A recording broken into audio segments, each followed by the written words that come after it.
Parenting takes on many different forms, and it changes in significant ways depending on the phase you are in as a parent, the phase your kid is in, the number of kids you have, whether you're parenting as a single parent or with a spouse.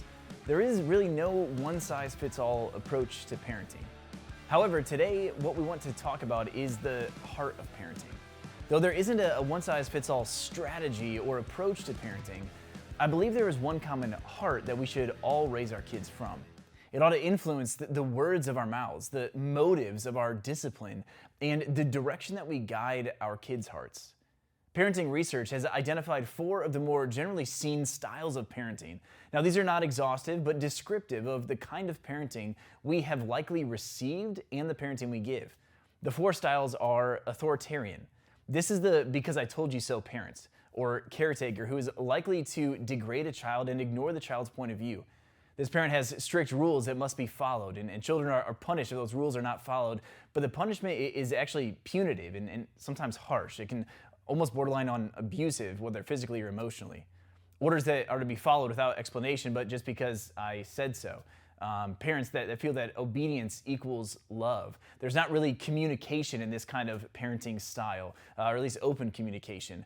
And there's typically no give and take, but the parent is kind of in a controlling manner over the family. There's the authoritative parent. It's a parent or caretaker who sets carefully defined limits for children, the one who's a good role model and praises children for their efforts. This parent has reasonable expectations of their children. They give meaningful experience and freedom to young children to learn new skills. They understand that stressful situations don't all require intervention, but minor frustrations that can actually help a child develop good coping skills. They learn that falling and failing is normal while kids are young. And just like teens need to break up with somebody to appreciate emotional maturity and things like that, there is some helpful stuff to hurt and challenge and struggle. They manage frustrations when a kid is young. It gives them necessary tools to handle situations as they grow older. These parents encourage independence. It teaches a child that they're capable of accomplishing things on their own. There's also the permissive parent. This is the one who's afraid to set limits on children or believes a child has to be true to his or her own nature. They want to be nurturing and warm, but they're reluctant to impose limits. They reject the notion of keeping their kid under control. Similar to the authoritative style, they're emotionally supportive and responsive to their kids. Permissive parents are not demanding, and kids don't have many responsibilities, and they're allowed to regulate their behavior and the majority of their choices on their own. Studies have found links between permissive parenting and increased alcohol use among teenagers, as well as higher rates of school misconduct and lower levels of academic achievement. Screen time and snacks are not monitored in this type of family often, and that can lead to a risk of obesity and typically higher screen time usage per day.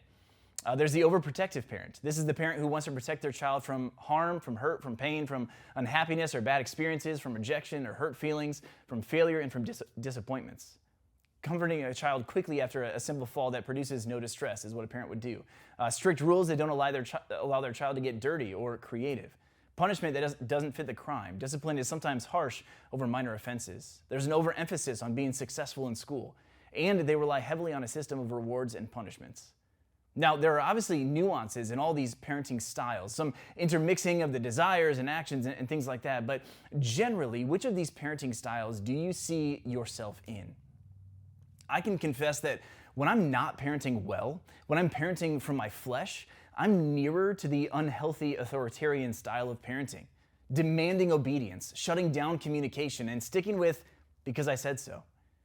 When I'm a healthy parent, parenting out of the overflow of a growing relationship with Jesus Christ, I'm nearer to the authoritative style of parenting. I have reasonable expectations, more grace toward my kids. I tend to be calmer and quieter in my responses and reactions. And I think this is the kind of parenting style that is really one that we can think of as grace-based parenting. The foundation of parenting comes from the grace that we have received from God through His Son Jesus, and we extend that outward to our own kids. We have a deeper understanding, longer patience, and unconditional love toward them. Think about your own parenting style. Are you parenting from a place of spiritual health and growth, or parenting out of whatever is left from the Sunday fill-up? How can you change up your parenting style beginning today and parent out of the overflow of a vibrant and growing relationship with Jesus? It's a question I have to continually ask and remind myself of because it's not my default. So I have to push against it daily.